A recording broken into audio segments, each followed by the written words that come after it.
మందడంలో ఈ 15,941 మంది టీచర్లని అంటే ఉద్యోగ నియామక పత్రాలు ఇస్తామని చెప్పని వారందరినీ అక్కడికి పోగేసి ఓ పెద్ద సినిమా షూటింగు అదొక ఈవెంట్ మేనేజ్మెంట్ లాగా నిన్న జరుపుకోవటం. ఇంతకన్నా దివాళా కోరుతనం నారా చంద్రబాబు నాయుడు గారికి, పవన్ కళ్యాణ్ గారికి, విద్యాశాఖ మంత్రి లోకేష్ గారికి ఇంతకన్నా దిగజారాడు ఇంకెవరిని ఉంటారా అని అడుగుతాను. 16 మాసాలుగా అంటే మొదటి సంతకం ఎన్నికల ముందు ఏం చెప్పారు? 25,000తో మేము మెగా డిఎస్సి సంతకం పెడతాం, మన ప్రభుత్వం ఎక్కిన 100 రోజుల్లోపు నియామకం పూర్తి చేస్తాం అని చెప్పి ఎన్నికల ముందు ప్రచార ఆర్భాటం చేసి, ఎన్నికలు అయిన తర్వాత మొదటి సంతకం అని చెప్పి మెగా డిఎస్సి మీద మొదటి సంతకం అని చెప్పి దాన్ని 15,941 పోస్టులకి పరిమితం చేసి, అప్పటికే జగన్మోహన్ రెడ్డి గారు ఇచ్చినటువంటి నోటిఫికేషన్ 6,100 టీచర్ పోస్టుల నియామకానికి జగన్మోహన్ రెడ్డి గారు ఇచ్చినటువంటి ఆ ప్రభుత్వం ఇచ్చినటువంటి 6,100 టీచర్ల నియామకం నోటిఫికేషన్ కూడా దీంట్లోకి క్లబ్ చేసి ఈ 6,100తో కలిపి మీరు ఇచ్చిన నోటిఫికేషన్తో కలిపి ఎన్ని ఇవ్వాలి? 16,000 అని చెప్తున్నారు కదా, 22,000 చిల్లర రావాలి కదా. కానీ 15,941 పోస్టులకి ఎందుకు ఇచ్చారు అంటే జగన్ గారు నియామకంకి నోటిఫికేషన్ ఇచ్చినటువంటి 6,100 కూడా 6,100 నోటిఫికేషన్ పోస్టులు కూడా మీ ఖాతాలో కలుపుకుంటారు. మీ ఖాతాలో కలుపుకుని అప్పుడు ఎంత అవుతాయి? 10,000 పట్టుమని 10,000 పోస్టులు కూడా లేనటువంటి మీ డిఎస్సిని 15,000 అని చెప్పి ఈ 15,900 ఇచ్చి అంటే ఏంటిది ఈ ఉత్సవం ఏంటి? ఈ టీచర్లు అందరూ కూడా బీఈడీలు చదువుకుని లేదా సెకండరీ గ్రేడ్ టీచర్ ట్రైనింగ్ చదువుకుని ఎన్నో ఏళ్లుగా ఎదురు చూసి వారి యొక్క ప్రతిభ మీద ఉద్యోగాలు సంపాదించినటువంటి పరిస్థితులు వారి అయితే మీరేదో వారందరికీ ఎన్నికల ముందేమో 25,000 మందిని తీస్తామని చెప్పారు. ఎన్నికలు అయిన తర్వాత ఏమో జగన్మోహన్ రెడ్డి గారు 6,100 పోతే మీరంతా కలిపి 9,000 పోస్టులు కూడా ఇవ్వని పరిస్థితి. దానికి హంగామా, ఆర్భాటం, ఖర్చు, సినిమా షూటింగు, 50,000 పైచీలకు ఉద్యోగాల్ని దాంట్లో మెడికల్లో నియామకం చేయటం. ఏ రోజు ఈ రకంగా జనాన్ని పోగేసి వాళ్ళ ప్రతిభతో చదువుకుని కష్టపడి మీరేదో ఘనకార్యం చేసినట్టు ఆ 135,000 జగన్మోహన్ రెడ్డి గారు 135,000 సచివాలయ ఉద్యోగస్తులకి ఏ రోజు మీకులాగా ఈ ఆర్భాటం, హంగామా చేయలే? లేదా నారా చంద్రబాబు నాయుడు గారు ఆర్టీసీ ఎన్నికల ముందు 2019 ఎన్నికల ముందు ఆర్టీసీ ఉద్యోగస్తులు అందరూ కలిసి పెద్ద సభ పెట్టుకుని ఆర్టీసీలో ఉద్యోగస్తులందరినీ కూడా ప్రభుత్వమైనటువంటి నారా చంద్రబాబు నాయుడు గారు ఆయన అనుభవం ఆయనదైతే, అటువంటి అనుభవం అయితే జగన్మోహన్ రెడ్డి గారు పాదయాత్రలో ఇచ్చిన హామీ మేరకు ఆర్టీసీ ఉద్యోగస్తులందరినీ కూడా ఆయన సంవత్సరం తిరక్కముందే ఎన్నికల హామీని అమలు చేయటం, ఆర్టీసీలో ఉన్నటువంటి 51,000 మందిని ప్రభుత్వ ఉద్యోగులుగా విలీనం చేసుకోవటం. మరి ఈరోజు ఆయన ఆర్టీసీ వాళ్ళందరినీ కూడా కూర్చోబెట్టి మొత్తం 50,000 మందిని పెట్టాలంటే ఎంత పెద్ద గ్రౌండ్ కావాలి? ఎంత పెద్ద 50,000 మందిని కూర్చోబెట్టి నియామక పత్రాలు ఇవ్వాలంటే ఎంత పెద్ద సభ అవుతుంది?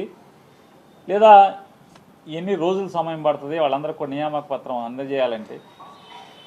అంటే దిగజారి అంటే దివాళా కోరుతనం.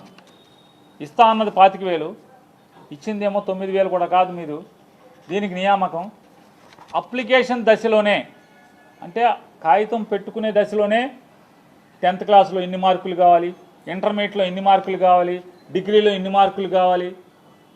వాళ్ళు చదువుకున్నది బీఈడీ సీట్ రావాలంటే ఖచ్చితంగా ఎంట్రన్స్ ఎగ్జామ్ రాస్తే మాత్రమే బీఈడీలో సీట్ వస్తుంది. హెడ్సెట్ సీట్ రాయాలి, హెడ్సెట్లో మంచి ర్యాంక్ వస్తేనే బీఈడీ సీట్ వస్తుంది. మరి బీఈడీ సీట్ వస్తే దానికి క్వాలిఫికేషన్తోనే అయ్యారు కదా. 10th క్లాస్లో ఇన్ని మార్కులు కావాలి, ఇంటర్మీడియట్లో ఇన్ని మార్కులు కావాలి. ఇట్లా మీరు ఎన్ని లక్షల మందిని మీరు కోతకొచ్చారు, అనర్హులుగా ప్రకటించారు. అప్లికేషన్ పెట్టుకునే దశలోనే మీరు నోటిఫికేషన్ ఇచ్చిన దగ్గర నుంచి కూడా అన్ని తప్పులు తడక, అన్నీ తూచులు. చివరికి సాధారణంగా నేను ఉంటాను, నేను నా అర్హతను బట్టి 3 పోస్టులకో 4 పోస్టులకో నేను అప్లికేషన్ పెట్టుకుంటాను. 4టికి నేను 4టికి సెలెక్ట్ అయితే 4టికి నా మెరిట్ని బట్టి 4టికి మీరు అవకాశం ఇవ్వాలి. వచ్చిన తర్వాత నేను సెలెక్ట్ అయిన తర్వాత ఎందులో తీసుకుంటానో నాకు ఛాయిస్ అనేది వాళ్ళ హక్కు. కానీ మీరు ఎవరిని ఏం అడగకుండానే మొదటి ప్రాధాన్యత కింద ఏది పెడితే దాంట్లోనే మీరు ఆర్డర్ ఇచ్చేస్తారు. మెరిట్ లిస్ట్ ప్రకటించరు. కేవలం ఈ 15,000 చిల్లర మందికి మాత్రమే మీరు నియామక పత్రాలు డైరెక్ట్గా పంపించేస్తారు. 3 లక్షల చిల్లర మంది రాస్తే అందరికీ మెరిట్ లిస్ట్ ఇవ్వాలి కదా, ఎందుకు ఇవ్వరు మీరు?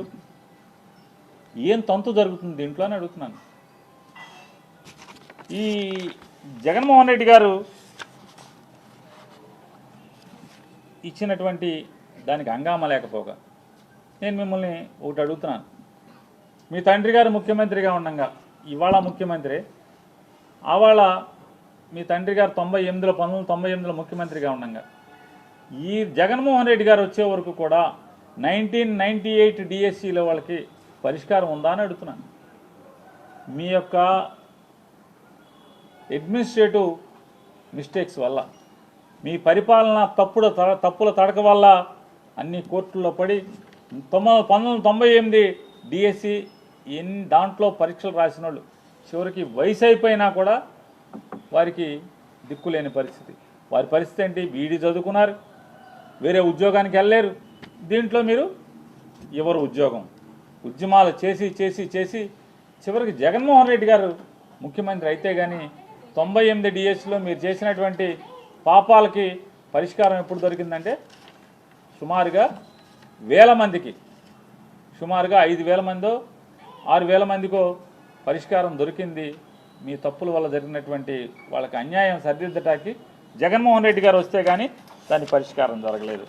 ఇవాళ మరి మీరు పిలవాలి కదా, మీరు చెప్పినటువంటి 16,000 అన్నారు కదా, మరి 22,000 తీయకుండా జగన్ గారు ఇచ్చిన 6,100 కూడా కలుపుకొని మీ అకౌంట్లో వేసుకుంటున్నారు కదా.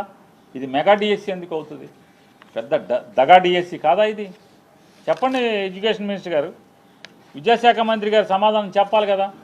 ఇవాళ సమాచార హక్కు చట్టం కింద ఒక డిఎస్సి చదువుకున్న టీచర్ గారు ఆయన సమాచార హక్కు చట్టం కింద విద్యాశాఖకి ఆయన ఒక కాగితం పెట్టుకుంటే ఇవాళకి ఆంధ్రప్రదేశ్ రాష్ట్రంలో ఖాళీలు ఉన్నటువంటి టీచర్ల సంఖ్య 27,409 టీచర్లు ఖాళీ ఉన్నాయని చెప్పని ఇవాళ ఖాళీలు ఉన్నాయని చెప్పారు.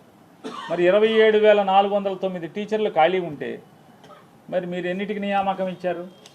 ఎన్నికల ముందు ఎన్ని జబ్బలు తరుచుకున్నారు? మరి ఎన్ని దగా మాటలు మాట్లాడారు? దగా మాటలు మాట్లాడి మెగా చివరికి ఏం చేశారు? దగానే చేసింది మీరు. 2025 డిఎస్సి నోటిఫికేషన్లో మీరు చేసిన దగా కాదా? ఎన్నో ఏళ్లుగా కాంట్రాక్ట్ టీచర్లుగా విద్యా వ్యవస్థలో పనిచేసి పాఠాలు చెప్తున్నటువంటి వారికి వెయిటేజ్ మార్కులు ఇవ్వలేదు. మరి అన్నేళ్ళు వెట్టి చాకరీ చేయించుకుంటున్నాయి కదా ప్రభుత్వాలన్నీ కూడా.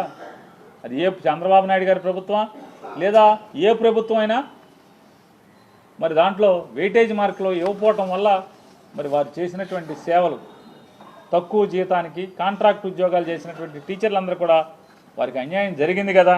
అలాగే ప్రశ్నాపత్రాల్లో అనేక ప్రశ్నలు తప్పులు తడక మీరు సమాధానాలన్నీ కూడా మీరు ఇచ్చారు. ఇచ్చిన దాంట్లో తప్పులు ఉన్నాయని చెప్పని అందరూ పిటిషన్లు పెట్టారు. మరి దానికి ఏమన్నా సక్రమంగా దాన్ని సరిచేశారా? సరిచేసిన దానికి ఏం మార్కులు ఇచ్చారు? లేదా మీ తప్పుల్ని సరిదిద్దుకుంటూ విద్యార్థులకి ఎవరైతే మీ తప్పులకి పరిహారంగా వాళ్ళకి మార్కులు ఇచ్చారా ఇవ్వలేదా? ఇక మామూలుగా అది అర్థం కాని ప్రశ్నలు. భగవంతుడికి కూడా తెలియదు ఏం జరిగింది. ఈ తప్పులు ప్రశ్నాపత్రాల్లో వచ్చినటువంటి తప్పులకి ఏం జరిగిందో అనేది సరిదిద్దారా సరిదిద్దలేదా అనేది కూడా భగవంతుడికి కూడా తెలియని పరిస్థితి.